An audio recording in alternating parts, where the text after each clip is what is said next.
Guys episode को शुरू करने से पहले मैं बता दूं, मैंने कुछ दिनों पहले कम्युनिटी पोस्ट डाली थी जिसमें इस एनीमे पे सबसे ज़्यादा वोट हुई थी। तो इसलिए ये एनीमे का एपिसोड लेके आया हूँ मैं। उम्मीद है तुम्हें पसंद आएगा तो इस वीडियो पे लाइक करना और नीचे कमेंट में मुझे बताना कि तुम्हें वीडियो कैसी लगी। और वीडियो को शुरू करते हैं। And I don't need to speak a single word, 'cause you got me holding, cause you got me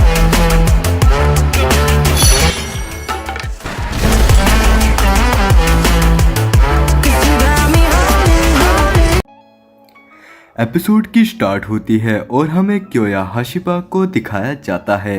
वह एक वीडियो देखता है, वहाँ पर एक गेम का प्रीमियर हो रहा होता है। कुछ कैरेक्टर का नाम लिखा हुआ देख क्योया हैरान होता है। वह बताता है कि उसने अपनी जॉब छोड़ दी क्रिएटर बनने की वजह से। क्योया अपनी उम्र 28 साल बताता है। वो बताता है कि उसके पास ना ही पैसे हैं ना ही कोई गर्लफ्रेंड, अब तो उसके पास कोई जॉब भी नहीं है। क्योया बताता है कि तुम एनिमे के बारे में जितना जानते हो मैं उससे ज़्यादा जानता हूँ। मैं एक इलिस्ट्रेटर हूँ, आर्टिस्ट हूँ, स्क्रिप्ट राइटर हूँ, मूवी एडिटर हूँ और भी बहुत कुछ, पर मैं फिर भी कामयाब नहीं हो पाया। तभी क्योया उठता है और अपने बेड के पास बैठता है, नोवेल पढ़ता है और कहता है कि आकाशिमा शिनो बहुत अमेजिंग है। तभी उसकी सिस का फ़ोन आता है। वह कहती है कि कवर्ड में से मुझे एक एनवलप मिला है जो कि तुम्हारे आर्ट स्कूल का लगता है। क्योया कहता है कि उसने 2 एंट्रेंस एग्ज़ाम दिए थे। उसने सोचा था कि एक में तो वो पास हो ही जाएगा, पर वो तो दोनों में पास हो गया था। क्योया को अपने फ्यूचर को डिसाइड करना था, तो क्योया ने अपने आर्टिस्ट बनने का सपने को साइड कर दिया था। पर क्योया अब सोचता है कि अगर वो आर्टिस्ट बना होता तो वो अपने दोस्तों के साथ प्लेटिनम का हिस्सा होता। और सीन शिफ्ट होता है और उसकी सिस एनवलप लेके आती है और उसे देती है। क्योया उस एनवलप को बेड पर रखता है और कहता है कि मुझे जॉब ढूंढनी पड़ेगी। सीन शिफ्ट होता है और क्योया देखता है कि एक लड़की ज़मीन पर सैंडल रख रही होती है। क्योया सोचता है कि शायद से वो मरने जा रही है और तभी सीन शिफ्ट होता है और वो रेस्टोरेंट में बैठे होते हैं। क्योया कहता है कि मुझे लगा कि तुम्हारे चेहरे से तुम काफ़ी ज़्यादा परेशान हो, तो मुझे लगा तुम मरने जा रही हो। वो कहती है कि मैं अपने काम को लेके ज़्यादा सोचती हूँ, पर मुझे एक एलिस्ट्रेटर की ज़रूरत है। क्योया तभी बताता है कि वो एक एलिस्ट्रेटर है और तभी सीन शिफ्ट होता है। क्योया एक स्टूडियो के बाहर खड़ा होता है। वो अपने गालों पे थप्पड़ मार के कहता है कि आज मेरी जॉब का इंटरव्यू है, काश ये दिन काफ़ी अच्छा जाए। कावा से कहती है कि मैं तुम्हें तुम्हारे काम करने की जगह दिखाती हूँ। क्योया उस जगह को देख के कहता है कि यहाँ पे तो बहुत ज़्यादा डस्ट है।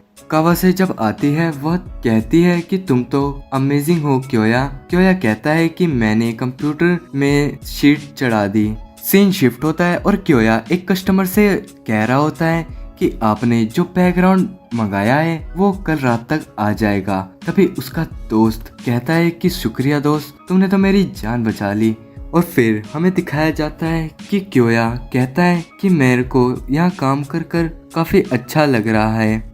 कावा कहती है कि तुमसे सुनकर अच्छा लगा, तुम जैसे मिले मुझे लगा अजीब है, पर तुम काफ़ी खास हो क्योया, तुम्हारी वजह से कंपनी बची है। क्योया कहता है कि कंपनी की एनिवर्सरी आ रही है ना। कावा से कहती है कि एनिवर्सरी के बारे में कौन सोचता है, इस प्रोजेक्ट के बारे में तो मैं ज़्यादा सोच रही हूँ। मैं इसे सक्सेस कराना चाहती हूँ, भले ही मुझे कोई प्लेटिनम में भी काम करने का मौका दे, मैं उसे भी नहीं मानूंगी, मुझे इसमें इंटरेस्ट है। क्योया कहता है कि तुम इस प्रोजेक्ट को लेके ज़्यादा सीरियस हो। कावा से कहती है तुम्हारी जॉब 6 महीने बाद पक्की हो जाएगी क्योया खुश होता है ये सुनकर और कहता है मैं पूरी कोशिश करूँगा। अगले दिन कावा आती है और कहती है मैं आप सबको कुछ बताना चाहती हूँ प्लेटिनम के बारे में। और तभी क्योया अपनी टेबल से जाके टकराता है और कहता है कि आखिर मेरे साथ ऐसा फिर से हुआ, मुझे निकाला नहीं गया बल्कि कंपनी बंद हो गई, मेरा कॉन्ट्रैक्ट भी कैंसिल हो गया। सीन शिफ्ट होता है और क्योया घर पे आता है और क्योया कहता है कि मैं सोचता हूँ उस दिन अगर मैंने आर्टिस्ट स्कूल का वो फॉर्म भर दिया होता तो आज ये दिन नहीं देखना पड़ता। मैं भी प्लेटिनम में काम कर रहा होता अपने दोस्तों के साथ। लालत है मुझ पर, क्योया कहता है, और क्योया की सिस तभी उसे उठाती है और कहती है कि क्योया, डैड पूछ रहे हैं कि तुम खाने में क्या खाओगे क्योंकि तुम पास हुए हो। क्योया कहता है, मजाक मत करो मुझसे, मैं आज से 10 साल पहले ही पास हो गया था। तभी क्योया उसकी बात सुन के कैलेंडर के पास जाता है और देखता है कि वो तो 10 साल पीछे आ चुका है। क्योया टेबल पर अपना आर्टिस्ट का फॉर्म देखता है और कहता है कि वक्त बीत जाए तो वापस नहीं आता, पर मेरी जिंदगी में दूसरा मौका आया है। मुझे काफी अच्छा लगा ये सुन के, और सीन शिफ्ट होता है। कायो खड़ा होता है एक घर के बाहर और वो देखता है कि वही सिर्फ घर में आया है। तभी वो अपना सामान शिफ्ट करता है और आ जाता है और कहता है कि मुझे प्रोटीन वाली चीज़ें खानी चाहिए। तो मेरे डैड ने कहा था कि योगर्ट मुझे पीना चाहिए, पर मुझे तो इसमें कोई फ्लेवर नहीं आ रहा। मुझे लगता है कि मुझे एक स्पोर्ट्स ड्रिंक ले लेनी चाहिए थी। तभी क्योया सोता है और उसे सपना आता है एक मूवी का, जिसके बाद उसकी सुबेरे आँख खुलती है। वो सामने देखता है कि एक क्यूट सी लड़की उसे दिखाई देती है। वो उस लड़की को देख के कहता है कि बताओ कैसा सपना आ रहा है, मुझे ऐसा लग रहा है कि सच में मेरे सामने कोई लड़की है। तभी वो शॉक होके खड़ा होता है और कहता है, क्या सच में ये लड़की है? और वो खड़े होती हैं और उसका फ्लेवर वाला योगर्ट पी रही होती हैं और कहती हैं कि मुझे सुबह सुबह इतना बढ़िया रिफ़्रेशमेंट होने वाली चीज़ें पसंद है। और तभी क्योया पूछता है कि तुम यहाँ पे क्या कर रही हो? और वो बताने के लिए खड़ी होती है, कितने में उसका पाँव फिसलता है और वो सामान लेके उसके ऊपर गिर जाती हैं। और वहाँ पे वो 2 लड़का लड़की आते हैं और देखते हैं कि क्या हुआ। और वो लड़की कहती है कि मुझे रात को अपना फूटोन नहीं मिला, तो मैंने सोचा कि मैं इसके फूटोन में सो जाऊं। और फिर हमें ननाको से इंट्रोड्यूस कराया जाता है, जो कि अपना नाम लेके काफ़ी ज़्यादा खुश होती है। उसका कोई मजाक उड़ाता है तो उसके घुसंड मारती है। वो काफ़ी ज़्यादा दुखी होकर अपना नाम बताता है कि मेरा नाम श्रेया युकी है। और तभी क्योया अपना नाम लेता है और वो उससे पूछता है कि क्योया, मुझे एक बात बताओ कि तुम आगे उसके पास गए कैसे? वो एकदम नई है। और इतने में क्योया की वहाँ पे पिटाई होती है और उसके मुंह पे वो तकिया मारती हैं और क्योया बताता है। तभी एक लड़की अपना नाम आकिशिनो बताती है, कहती है मुझे शिनो भी बोल सकते हो। क्योया कहता है कि उन्होंने टाइम फिक्स कर लिया है कि कौन सा बंदा कब काम करेगा। और क्योया तभी उन दोनों की तरफ देख के कहता है कि मैं नहीं चाहूँगा कि मैं इनके सामने बेवकूफ़ बनूँ। मैं नहीं चाहता कि इन्हें मेरे से कोई एलर्जी होए। और तभी हमें अगला सीन दिखाया जाता है, जहाँ पे वो कॉलेज जाते हुए देखते हैं कि उनके सामने एक बहुत बड़ी दिक्कत है और वो काफ़ी ज़्यादा नाराज़ होते हैं इस बात को लेके। और दिखाया जाता है वो आते हैं अपने कॉलेज में और कहते हैं कि लगता है यहाँ पे तो बहुत ज़्यादा लोग आए हुए हैं, 100 से भी ज़्यादा लगते हैं। क्योया कहता है कि मैं ज़रा होके आया। और क्योया आता है, बैठता है और उसके सामने एक बंदा आता है जिसका नाम हायाकावा होता है। वो कहता है कि क्योया, क्या तुम एक स्पोर्ट्समैन हो? क्योया कहता है कि नहीं, वो बेसबॉल देखना पसंद करता है। और तभी क्योया अपने 2 फेवरेट कैरेक्टरों के नाम बताता है और तभी क्योया को याद आता है कि वो तो 10 साल पास्ट में आ रखा है, तो उसे फ्यूचर के कैरेक्टरों के नाम नहीं बतानी चाहिए। इतने में हमें एक लेडी को दिखाया जाता है जो कि आके बताती है कि अगर तुम एनिमेशन सीखने आए हो और तुम पैसे कमाने के लिए सीखने आए हो तो ये तुम्हारे किसी काम का नहीं है। मैं तुम्हें बता दूं, तुम अपनी अपॉर्चुनिटी पे ही तुम्हें डिपेंड हो। तुम अगर ठीक से नहीं करोगे तो सफल नहीं हो पाओगे। क्योया सोचता है कि प्लेटिनम में जो बंदे होंगे वो यहीं से निकलेंगे। मैं ये सोच रहा हूँ आखिर वो बंदे होंगे कौन से। इतने में क्योया को एक आईडी मिलती है। क्योया उस आईडी को देखता है और उसे पता लगता है कि ये तो कावा है। और वो कावा को उसकी आईडी देता है और कहता है मैं इसे इस टाइम पे नहीं जानता। तभी क्योया कहता है, अगर मैं जो बंदे फ्यूचर में जाके प्लेटिनम बनने वाले हैं उनसे अगर मैं अभी से फ्रेंडशिप कर लूँगा तो मेरा काम काफ़ी अच्छा चलेगा। और दूसरे सीन में क्योया बता रहा होता है कि हमसे फ़िल्म नहीं बनवाई जा रही, हम स्टोरी को प्रैक्टिकल होते हुए देख के नोट करके सीखते हैं। इतने में उसका दोस्त सो रहा होता है। तभी क्योया कहता है उठो ना।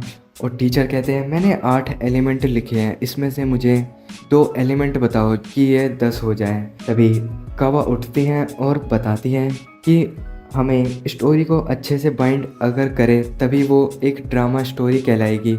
अगर ड्रामा स्टोरी को कोई ढंग से बाइंड नहीं करेगा तो वो अच्छी नहीं लगेगी। और टीचर कहते हैं तुम दूसरा सवाल नहीं देना चाहोगी। वो कहती है पीछे जो बंदा सो रहा है आप उसी से पूछ लीजिए। तभी क्योया कहता है कि तुम सामने वाले एलिमेंट का जवाब दो। तभी टीचर कहते हैं तुम्हें नहीं पता होगा तो बैठ जाओ। वो कहता है कि नहीं, इसका मतलब है कि कैरेक्टर का गिर जाना। मतलब कि अगर हीरो की तरफ कोई नेगेटिव कैरेक्टर हम नहीं जोड़ेंगे स्टोरी में तो स्टोरी में इंटरेस्ट नहीं बन पाएगा कभी भी। और क्योया ये वाली बात देख के हैरान होता है कि उसे ये सवाल पता था, बल्कि उसे तो खुद नहीं पता था। इतने में वो सब पूछते हैं कि तुम्हें उस सवाल का जवाब कैसे पता था। वो कहता है कि बस कोई बुक में मैंने पढ़ा था, मैंने वही सेम डायलॉग बोल दिया था। पर खैर तुम मेरे से एक एडवांटेज लो, तुम्हें कोई जवाब पता है तो सामने वालों को कभी बताओ मत। तभी वो जाते हैं और कहते हैं कि हम जा रहे हैं अपनी क्लास में। शिनो कहती है कि मुझे भी नहीं पता था कि वो जवाब क्या होने वाला है।